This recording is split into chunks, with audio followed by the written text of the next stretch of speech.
안녕하십니까. 전기공학과 2020-732012 전기전자 물성공학 턴 프로젝트 2 발표 시작하겠습니다. 처음으로 메모리 반도체 슈퍼사이클에 대해 설명하겠습니다. 슈퍼사이클이란 수요가 폭발적으로 늘어나고 공급이 이를 따라가지 못해 메모리 반도체 가격이 오르는 경우에 쓰이는 용어입니다. 메모리 반도체 시장의 초전기 호황을 의미하기도 합니다. 왼쪽 그래프는 연도에 따른 D램 가격 변동을 보여주는 그래프입니다. 약 3년을 주기로 메모리 가격이 상승하고 하락하는 것을 볼 수 있습니다. 메모리 가격이 가장 높은 곡선의 각 상단부가 다시 정점을 찍을 때 슈퍼사이클이 왔다고 표현합니다. 첫 번째 치킨 게임입니다. 일본의 NEC, 토시바, 히타치 이 세 기업의 공격적인 저가 공세로 64K D램 가격이 0.3달러로 떨어지게 됩니다. 당시 삼성전자의 원가는 1.7달러로 팔 때마다 1.4달러의 적자를 보았고 1년에 2억 달러의 적자를 기록합니다. 결국 인텔의 항복으로 1차 치킨 게임이 끝이 나게 됩니다. 일본의 승리의 원천은 앞선 기술력입니다. 일본의 수율은 80%로 장당 1.25달러에 생산했고 미국의 수율은 50%로 장당 2달러에 생산하며 일본이 가격 경쟁력 부분에서 승리하게 됩니다. 두 번째 치킨 게임입니다. 대만의 D램 업체들이 앞다퉈 생산량을 늘리며 두 번째 치킨 게임이 발발하게 됩니다. 대만 업체들의 극단적인 가격 인하 경쟁에 IMF까지 겹쳐 당시 주력 제품이던 512메가비트 DDR2 램의 가격이 10분의 1에 못 미치는 0.5달러까지 떨어지게 되었습니다. 이어진 적자 경쟁에 결국 독일의 키몬다가 파산하며 두 번째 치킨 게임이 끝나게 됩니다. 이때 삼성전자는 스택 기술의 채택과 150mm에서 200mm 웨이퍼로 크기를 변경하는 두 개의 큰 결정으로 치킨 게임에서 살아남게 됩니다. 세 번째 치킨 게임입니다. 일본과 대만이 협력하여 반도체 생산 시설과 설비에 대한 투자를 실시하여 D램의 공급을 늘립니다. 한국의 삼성전자와 하이닉스도 이에 질세라 대대적인 설비 투자를 통해 D램 공급을 늘렸습니다. 1기가 D램이 1달러 이하로 하락했고 기업들이 다시 적자를 맞이하였습니다. 이러한 적자를 버티지 못한 일본의 엘피다가 파산하고 마이크론에 인수되고 맙니다. 한국이 세 번째 치킨 게임에서 버틸 수 있었던 요인은 시장이 원하는 제품을 싸게 파는 것과 생산 시간 단축 및 수율에 집중한 것이었습니다. 다음으로 슈퍼사이클 예측에 대해 설명하겠습니다. 2022년 가을경 SK하이닉스와 마이크론은 설비 투자를 절반 가까이 줄였습니다. 이로 인해 반도체 공급이 바닥을 찍었습니다. 하지만 저는 이로 인해 반도체 사이클이 내려갈 거라고 생각하지 않습니다. 예상을 해보겠습니다. D램 수요의 40%가 서버입니다. 서버는 투자를 소홀히 하면 빅테크 업체들의 문제가 생기기 때문에 꾸준한 수요를 가집니다.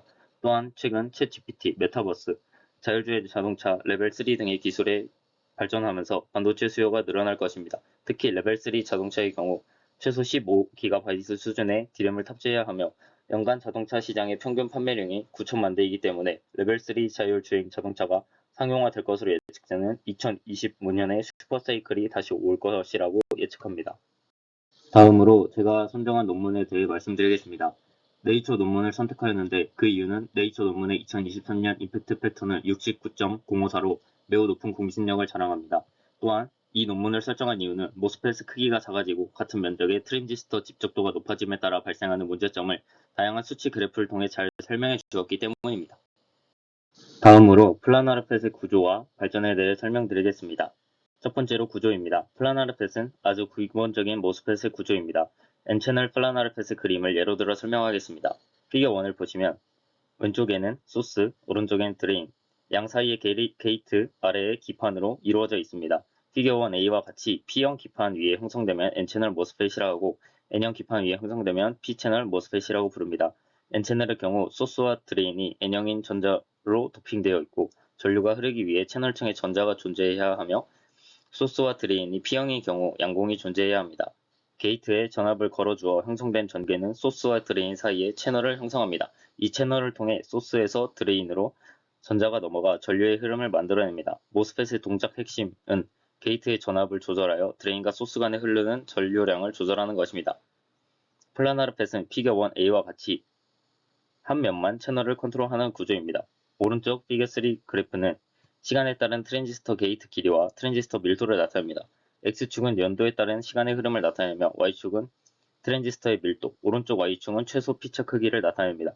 그래프의 노란색 원은 모스펫 게이트 길이로 시간이 지날수록 게이트 길이가 짧아지는 것을 볼 수 있습니다. 다이아몬드, 몇은 삼각형, 사각형은 포기된 내 회사의 평방 밀리당 트랜지스터 수를 나타냅니다. 1970년도엔 200개였지만 2015년에 100만 개 이상으로 늘어나는 것을 볼 수 있습니다. 다음으로 플라나르펫의 문제에 대해 설명하겠습니다. 피겨 1B에서 볼 수 있듯 소스와 드레인 사이에는 공픽중이 존재합니다. 기술의 발전으로 트랜지스터의 크기가 작아짐에 따라 소스와 드레인 사이의 거리가, 즉 채널의 길이가 짧아지며 문제가 발생하게 됩니다. 이를 숏 채널 이펙트라고 합니다. 이로 인해 발생하는 현상 중에 하나가 드레인 인듀스드 베리어 로어잉이라고 불리는 DLB의 현상입니다. 채널이 짧아지며 드레인의 포지티브 바이어스가 인가되면 드레인과 바디 사이에 역방향 바이어스가 인가되어 바디 방향으로 공핍층 영역이 점점 넓어져 채널을 침범합니다. 이때 점점 더 강한 드레인 전압이 인가되면서 공핍층은 소스와 바디의 포텐셜 베리어를 낮춥니다.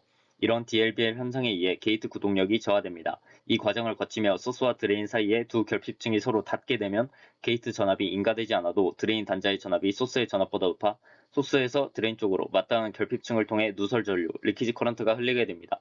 이때 숏 채널에서는 드레인 전압에 비례하여 누설 전류가 무한정 이차함수적으로 증가하기 때문에 드레인 전압을 증가시키면 트랜지스터가 파괴되거나 동작 불량 상태가 됩니다. 오른쪽의 피겨2 그래프는 게이트 전압에 따른 드레인 전류를 나타낸 그래프입니다. X축이 게이트 전압을, 왼쪽의 Y축은 로그 스케일의 드레인 전류를, 오른쪽의 Y축은 선형 스케일의 드레인 전류를 나타냅니다.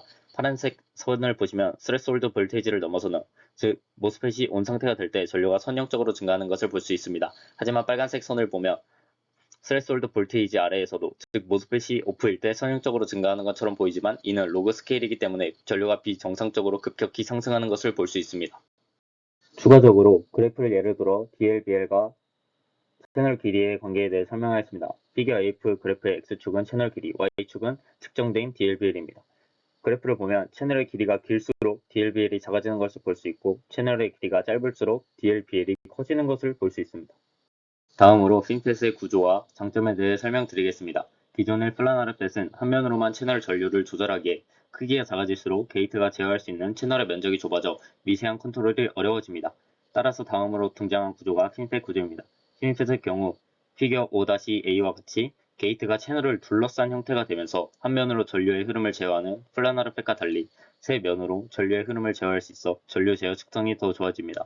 또한 플라나르 펫과 달리 채널이 가로가 아닌 세로로 형성되어 있어 반도체 크기가 더욱 감소합니다. 그리고 세면으로 사용하여 전류 흐름을 조절하는 덕분에 채널이 많아져 더 많은 전류를 흘러 누설 전류나 쇼트 채널 이펙트를 줄일 수 있습니다. 하지만 핀펫도 트랜지스터의 집적도가 올라감에 따라 문제가 생기게 됩니다. 집적도가 올라감에 따라 핀과 핀 사이의 거리가 가까워지게 됩니다. 얇은 핀을 높게 쌓아 올리면 옆으로 휘거나 무너지게 되는 문제점이 발생합니다. 다음으로 게이트 올 어라운드 펫의 구조와 장점에 대해 설명드리겠습니다.